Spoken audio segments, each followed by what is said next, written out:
Draw.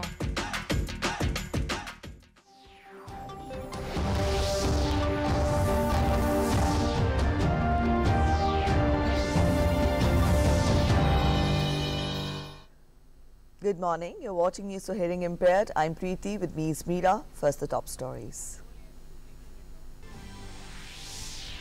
Prime Minister Narendra Modi to visit Kokrajhar in Assam today to participate in the celebrations marking the historic Bodo Agreement. Ahead of his visit, Prime Minister tweets that Bodo Agreement marks the start of a new era of peace and progress.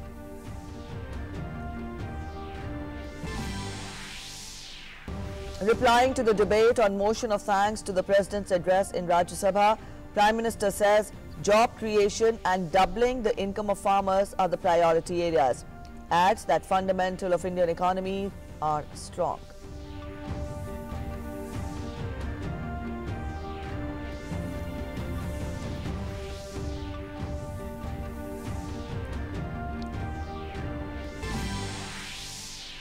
As Delhi gets ready for voting tomorrow, Election Commission makes elaborate arrangements to ensure hassle-free voting. Transport facility for persons with disabilities, provision of ramp and volunteers for voters with disability and senior citizens, creche for women with small children along with other facilities to be provided at polling stations.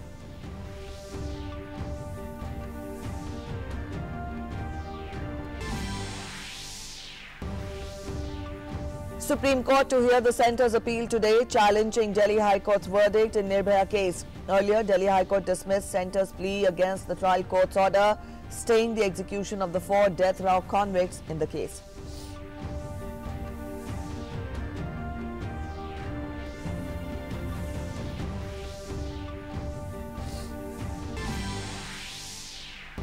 Death toll in China's coronavirus outbreak rises to 630. Japan donates $10 million to WHO funds to support countries with weak health systems. In India, all the 645 evacuees from Wuhan test negative. The 3 positive cases identified earlier are clinically stable.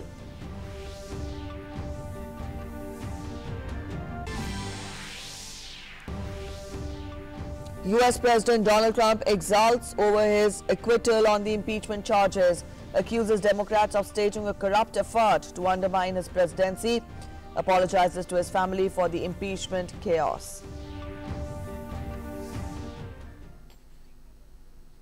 Prime Minister Narendra Modi will be visiting Kokrajhar in Assam today to participate in the celebrations marking the historic Bodo Agreement. Prime Minister will also address the gathering to hail the historic Bodo Agreement by including the leading stakeholders under one framework. The visit comes a week after the central government signed a peace pact with several Bodo militant groups and a student body. The agreement was signed in New Delhi on 27th of January 2020. Prime Minister termed the day as a very special day for India and that the accord will lead to a transformative result for Bodo people, ushering in a new dawn of peace, harmony and togetherness. 2 days after the agreement, over 1,600 cadre members of different factions of the National Democratic Front Bodoland surrendered arms and joined the mainstream. Ahead of his visit, Prime Minister said that the Bodo Agreement marks the start of a new era of peace and progress. Prime Minister in a tweet said, "A new dawn, fresh vigor and renewed hope in Assam. The Bodo Accord will help the youth fulfill their aspirations. Lovely and lively. Gratitude to my sisters and brothers of Kokrajhar." Prime Minister Narendra Modi on Thursday replied to the motion of thanks in Lok Sabha. Not only Prime Minister acknowledged the criticism mounted by the opposition, but also demolished it in a point-by-point rebuttal. Prime Minister spoke elaborately on CAA and squarely blamed Congress for spreading misinformation and fear amongst Muslims of the country. Once again, reassuring the people of the country, Prime Minister said that CAA does not take away the citizenship of any citizen. Speaking on the situation in Jammu and Kashmir post the abrogation of Article 370, Prime Minister said that this move was important to expedite the process of peace and development. Later, replying to Rajya Sabha, the Prime Minister also touched the issue of farmer welfare. He reiterated that the centre remains committed to increasing the income of farmers.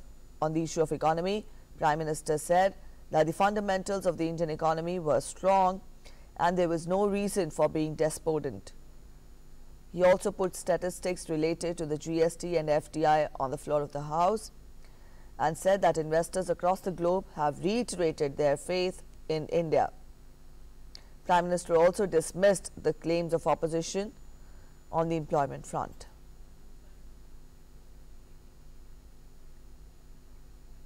The high-pitched campaigning for Delhi Assembly elections came to a close on Thursday evening.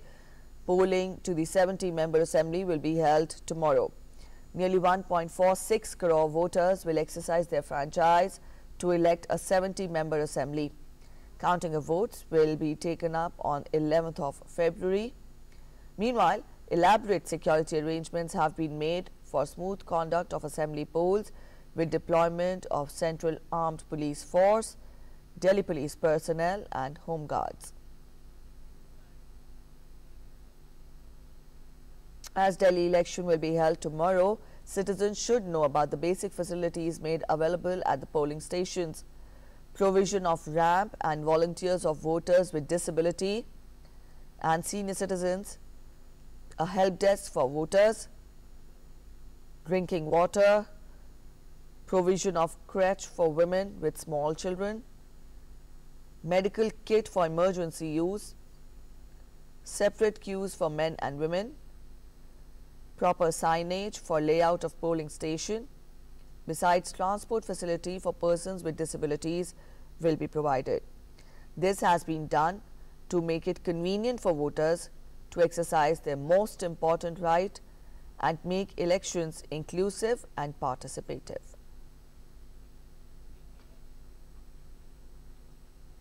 Election Commission will be taking steps to ensure hassle-free voting for Divyangjan.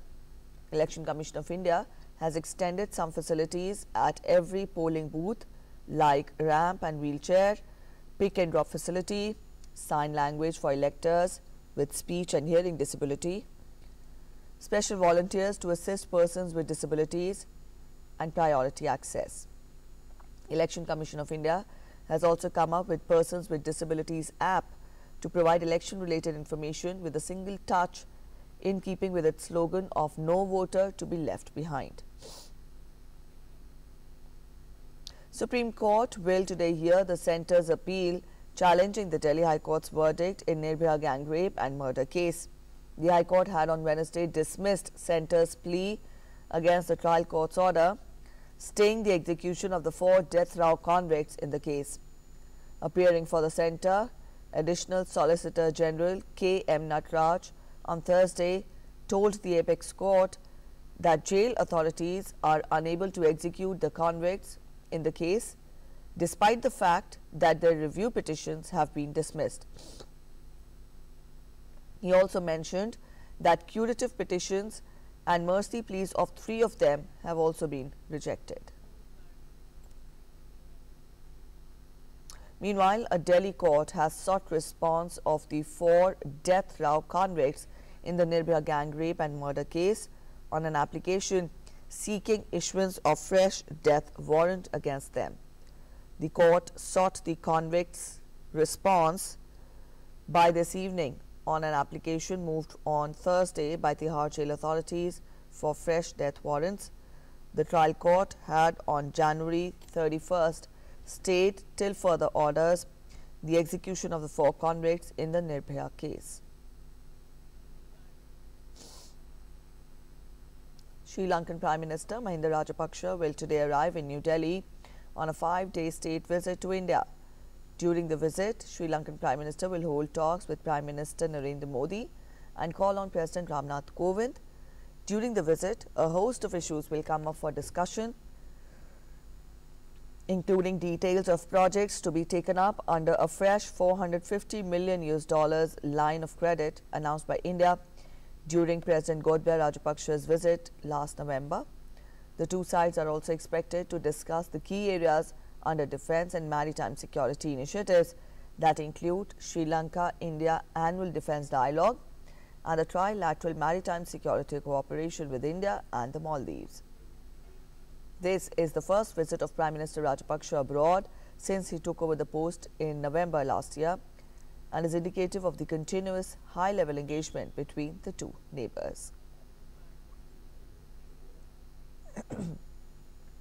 All the 645 evacuees from Wuhan in China have tested negative for novel coronavirus.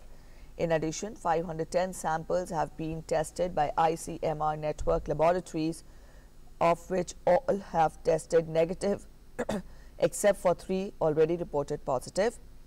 The 3 positive cases are clinically stable. As on 6th of February, 1,38,750 passengers from 1,265 flights have been screened for novel coronavirus illness. However, no new case has been detected so far. Community surveillance and contact tracing is being held by IDSP for 6,558 persons across 32 states and union territories. Ministry of Health and Family Welfare, in coordination with central ministries and all states and union territories, is taking adequate measures for management of novel coronavirus in India. In case of fever, cough and symptoms of pneumonia, seek medical attention immediately. For any technical query on 2019 novel coronavirus, call the Ministry of Health and Family Welfare helpline at 011-2397-8046 or email at ncov2019@gmail.com. Meanwhile, death toll in China's coronavirus outbreak has risen to 630. More restrictive measures are being introduced by China to try to control the outbreak.